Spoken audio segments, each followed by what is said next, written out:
谁还会相信呢？说的就是啊，现在每天宫中的日子多爽啊！我再也不用提前1-2个时辰梳妆打扮了呢。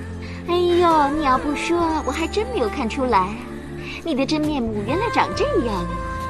那怎么了？都说啊，化妆是为了尊重自己。我呸！我连自己想见的都见不到，我还装个屁了啦！哎呀，以前我这脚气怎么都不见好，现在时不时让它出来吹吹风、晒晒太阳，我这脚气倒是好了一大半了，再也不用担心皇上看到会不雅观了。难道你们就不想念皇上吗？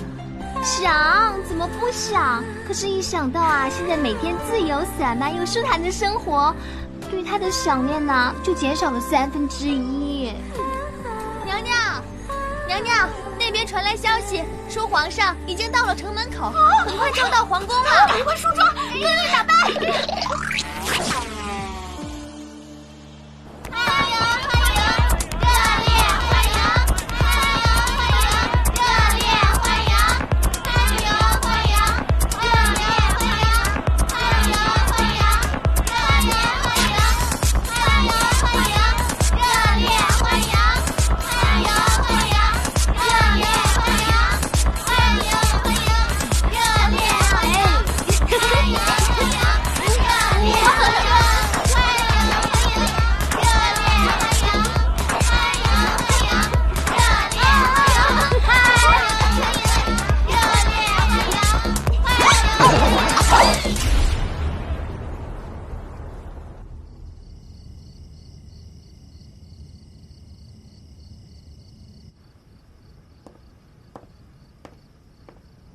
皇上，罪臣领罪来了。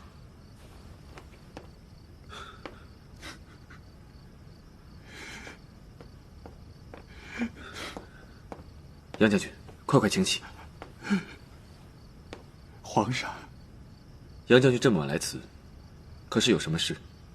皇上，臣教子无方，教子无方啊！是关于杨言的事。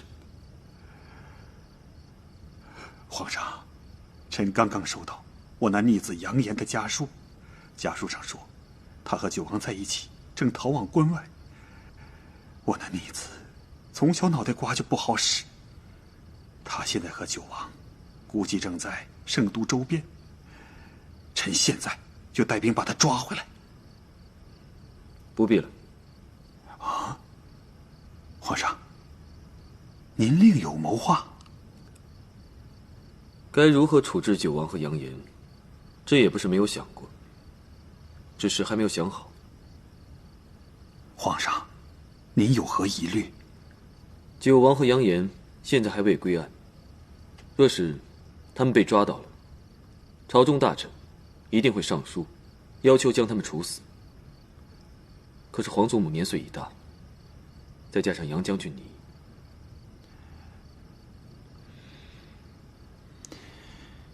皇上，您要是顾虑我和那逆子的父子关系，那臣现在就和他断绝关系。不只是你，包括杨家的祖辈，都对南下有恩，战功显赫。若是处死他们，怕是会伤了很多人的心。如今他们在外逃亡，不再回圣都，也不会再威胁到朝廷，如此倒甚好。就任凭他们自生自灭吧。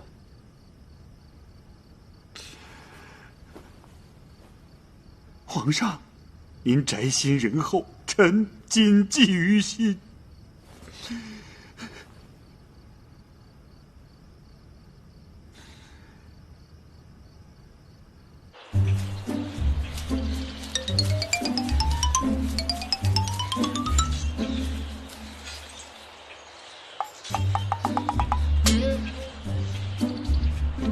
九哥，等到了下一个村子，我就把我的刀给卖了，这样我们就能吃一顿饱饭了。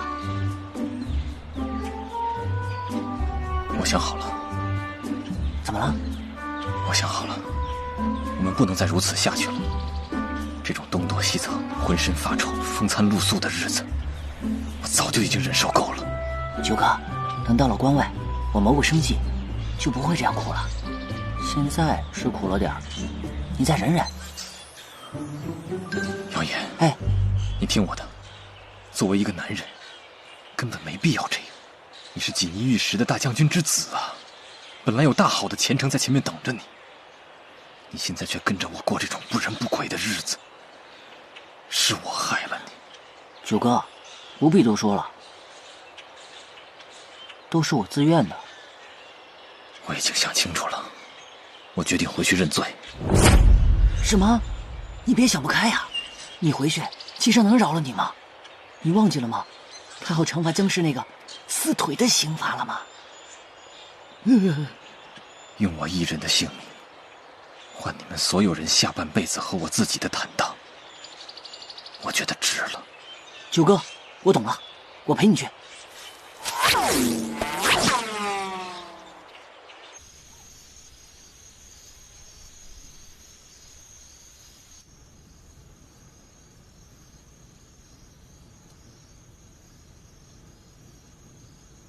娘娘，您在想什么呢？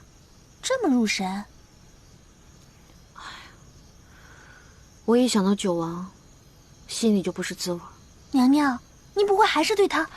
我对他早就没什么想法了。我也告诉自己，不要再想这件事。但我一想到九王他曾经救过我的命，而这一切都是因我而起，我就觉得良心不安。娘娘，九王现在音信全无，我们就盼他一切安好吧。也许没有消息，就是好消息。无论如何，我希望他还能活着。活着，比什么都强。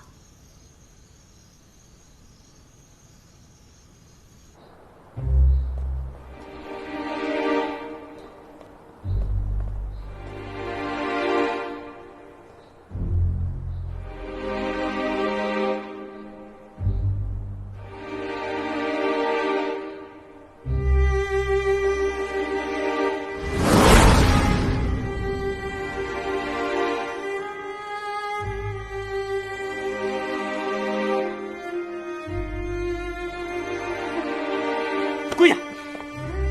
免了，把他们的手铐都解开吧。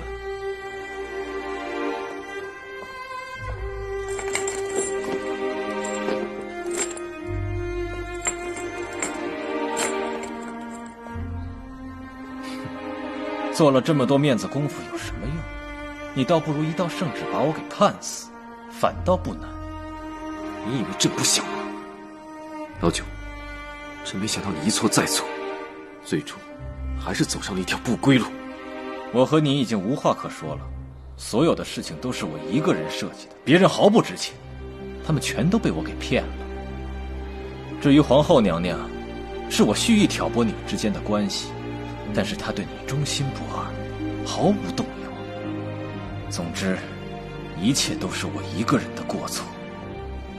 你想给我定什么罪名，痛痛快快的来吧！九哥，把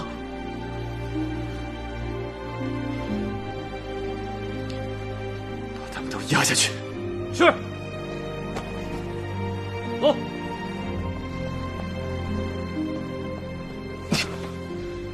齐胜，为何不速速判我？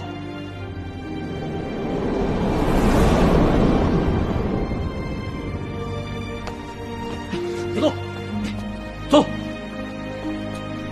齐胜，齐胜，齐胜！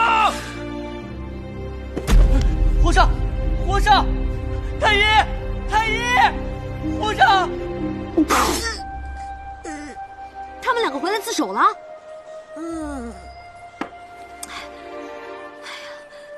那这下，他们两个人都难逃一死了。丽丽，备上好吃的。